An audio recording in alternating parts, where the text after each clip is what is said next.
আলহামদুলিল্লাহ, অবশেষে যারা ইতালি ভিসা নুলাস্তা পেয়েছেন, অলরেডি যারা পেয়েছেন 2023-এর নুলাস্তা বা 2024-এর নুলাস্তা, তো তাদের জন্য আজকে একটা বিশেষ সংবাদ আছে।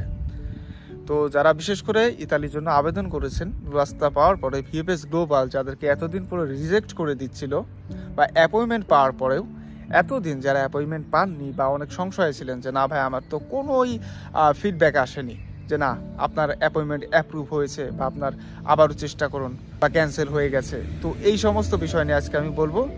এবং সেই সাথে বলবো যে 2023 এবং 24-এর ব্যাপারে কালকে আমি একটা ভিডিও আপলোড করেছিলাম, যার মানে আপনারা অনেকেই বুঝতে পারেন নাই, অর্থাৎ কথাগুলো যেভাবে বলেছিলাম, যদিও আমার সময় খুবই কম থাকে আপনারা জানেন, তো শর্টকাটে শেষ করেছিলাম, যার জন্য অনেকেই বুঝতে পারেন নাই যে 2023 এবং 24-এর নুলাস্তার ব্যাপারে। তো ওয়েলকাম ব্যাক, আমি Shakib Khan Rocky, sky Europe, ইতালির মিলান থেকে। এই মুহূর্তে ইউটিউব এবং ফেসবুক পেজ থেকে যারা দেখছেন প্রত্যেককে স্বাগতম।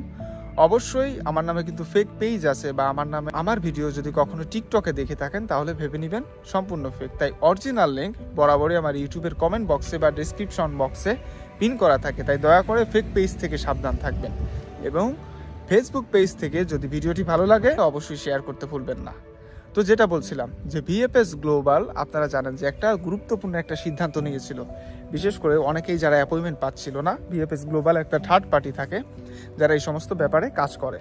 তো অনেক সময় দেখা গেছে যে না 2023-এ যারা নুলাস্তা ফার্স্ট টাইমে পেয়েছেন অনেকেই ইতালিতে ভিএফএস গ্লোবাল ফেস করতে পারে নাই, অথচ যাদের মেয়াদ ছিল 9 মাস বা 6 মাস তারা তো আসতেই পারে নাই। লাস্টে দেখা গেছে যে পাসপোর্ট পর্যন্ত ফেরত পায় নাই, তো তারপরেও তারা আসতে পেরেছে বা এখন আসবে যাদের মালিক সঠিক ছিল, অর্থাৎ আপনার মালিকের যদি সমস্ত ডকুমেন্টস সঠিক থাকে তবেই আপনি আসতে পারবেন, অন্যথায় না। তো সিস্টেমটি ঠিক এরকমই হয়েছে, অর্থাৎ যাদের মালিক ভালো আছে তারা 100% ভিএফএস গ্লোবালে কিন্তু অ্যাপয়েন্টমেন্ট নিচ্ছে। বিশেষ করে যাদের নুলাস্তা 2023 সালে ভিএফএস গ্লোবাল কখনোই অ্যাপয়েন্টমেন্ট দেয়নি। তো অবশ্যই 100% কথাগুলো মনোযোগ দিয়ে শুনবেন যারা নুলাস্তা রিজেক্ট হয়ে গেছে যাদের। তো এবার কিন্তু যারা মালিকের সমস্ত প্রকার ডকুমেন্টস নিয়ে ইতালিয়ান গভর্নমেন্টে আবেদন করেছিল শ্রম মন্ত্রণালয়ে, তাদের কিন্তু নুলাস্তা আবারও ভিএফএস গ্লোবাল ডাকছে। এবং সবথেকে বড় কথা, যারা এতদিন পর্যন্ত মেইল দেওয়ার পরও অ্যাপয়েন্টমেন্ট নিয়ে ঝামেলায় ছিলেন যে কই ভাই এত নিউজ শুনলাম বা এত সংবাদ শুনলাম যে না ভিএফএস গ্লোবাল আপনাদেরকে অবশ্যই মেইলের মাধ্যমে ডেকে নেবে, তো কই আমি তো মেইল অনেক দিন আগে করেছি, কোনো সারা শব্দ পাচ্ছি না। তো তাদের জন্য বলতে চাই যে আর কোনো ভয় নাই।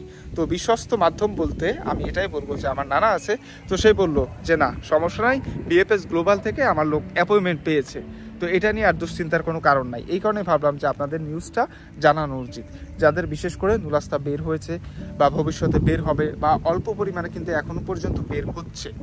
তো যারা ভিএফএস গ্লোবালে জমা দিবেন তাদেরকে আমি এটাই বলতে চাই যে যদি আপনার ভিএফএস গ্লোবালে নুলাস্তা অরিজিনাল হয়, আপনার মালিক যদি ভেরিফাইড থাকে, তাহলে পারে কোনো সমস্যা নেই, অবশ্যই আপনি ইতালিতে আসতে পারবেন।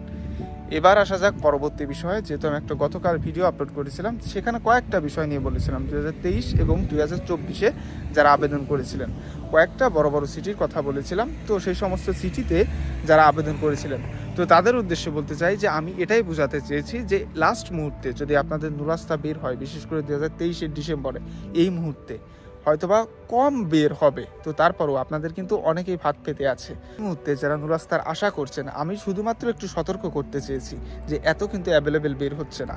আপনারা হয়তো ভাবছেন যে না 2023 বা 2024-এর নুলাস্তা একই রকম বের হচ্ছে একই পরিসরে, তাহলে পারে এটা সম্পূর্ণ মিথ্যা কথা। আমি এটাই বলতে চেয়েছিলাম, বিশেষ করে যারা 2023-এ আবেদন করেছেন এবং 2024-এ যারা আবেদন করেছিলেন, অবশ্যই নুলাস্তা বের হবে, অবশ্যই ধৈর্য ধরতে হবে। কারণ আপনারা জানেন যে ডিসেম্বরের নুলাস্তা কিন্তু এখনও যেহেতু বের হচ্ছে, তো এখন তো 2024 মাত্র, তো নুলাস্তা কিন্তু এত অ্যাভেলেবেল বের হচ্ছে না। তো দয়া যারা নুলাস্তার আবেদন করেছেন এখন পর্যন্ত আপনারা কখনোই কোনো রেজাল্ট পাননি বড় বড় সিটি থেকে, like as Rome, Napoli, Milan, Bergamo. তারপর হচ্ছে আজকে দেখলাম একটা ভাই কমেন্ট করেছে, ভাই ভিসেন্সা থেকে কেউ কিছু বলে না, এর কারণ কি? লোদি সিটি নিয়ে কিছু বলেন, লোদি তো বাভিয়ারই অন্তর্ভুক্ত, লোদি তো মিলানেরই অন্তর্ভুক্ত। তো সত্যি বলতে এই সমস্ত সিটি থেকে নুলাস্তা বের হচ্ছে, তবে আপাতত একটু সম্ভাবনা কম বলতে নুলাস্তা আপনারা জানেন যে ধীর গতিতে বের হয়। তো তো দয়া করে যারা এখন পর্যন্ত নুলাস্তা আবেদনের সঙ্গে সঙ্গেই দুশ্চিন্তার মাঝে আছেন, ভাইয়া আমার নুলাস্তা বের হচ্ছে না, ভাইয়া সবার বের হচ্ছে, আমার কি খবর বা আমার কি অবস্থা, তাদের উদ্দেশ্যে আমি বলতে চাই যে এখনই সময় শেষ হয়ে যায়নি। আপনারা লাস্ট ক্লিক ডে পর্যন্ত অপেক্ষা করতে পারেন। যদি 2-3 মাসের মাঝে ক্লিক ডে চলে আসে তারপরও, আর যদি লাস্টে আসে তাহলে পরে তো সারা বছর ধরে নুলাস্তা বের হবে। তো এইটা নিয়ে এত টেনশনের কিছু নাই। তো যাই হোক, ইতালিতে গরমের আভাস পাওয়া যাচ্ছে, দেখছেন আপনারা। তো সবাইকে শুভেচ্ছা, অবশ্যই ভালো থাকবেন এবং দোয়া রাখবেন, সবার জন্য শুভকামনা রইল। ধন্যবাদ।